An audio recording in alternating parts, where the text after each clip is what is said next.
Hello students, today we are going to start our unit test 2 syllabus and our chapter in EVS's chapter 11, Keeping Surroundings Clean. We have learnt about keeping our cells and our homes clean. We should also keep our surroundings clean. We depend on our surroundings for many things like shelter, food and air. Our houses are cleaned regularly, but not our surroundings.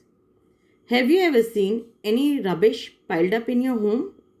Have you seen piles of garbage in your surroundings or any other area? Discuss.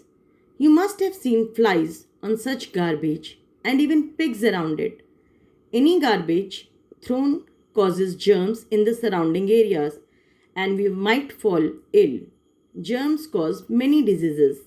As we keep our homes clean of dust, dirt, and germs, we should also keep our surroundings clean so that we should be healthy and free from germs and diseases. How does garbage collect in our surroundings? As you can see, there are many reasons due to which garbage can get collected. Some common reasons are people or the domestic help throw garbage anywhere on the road.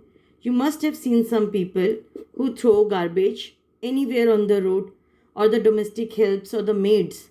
They throw the polythenes of garbage on the side of the road, and then the dogs, the cows, they all scatter the all the garbage.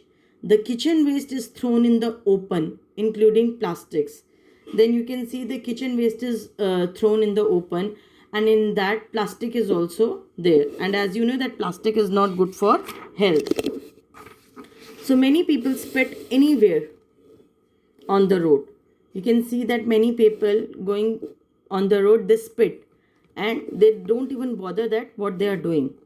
Even water gets collected at some places and covered with mosquitoes, which may make us ill.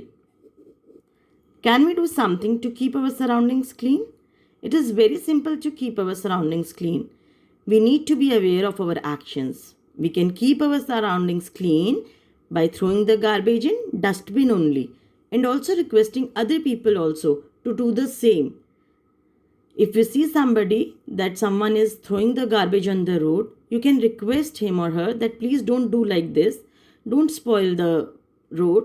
You should throw the garbage in the dustbin. We can also plant trees because trees purify the air we breathe. As you all know that trees, they give out oxygen and they inhale the carbon dioxide. So we should plant more and more trees because trees purify the air.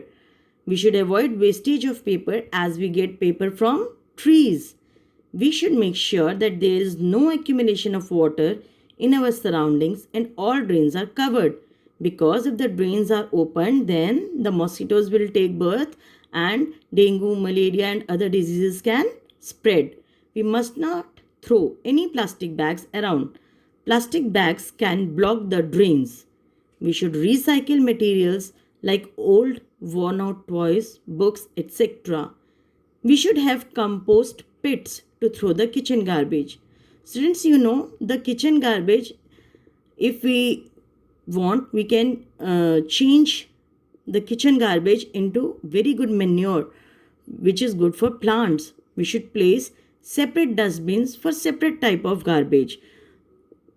We all can together look after our surroundings and keep them clean. So this is our lesson. Please go through the lesson, read it, and if there is any problem, we will discuss it in our next live class. Thank you students, and the exercises we will upload it afterwards. Thank you students. Take care.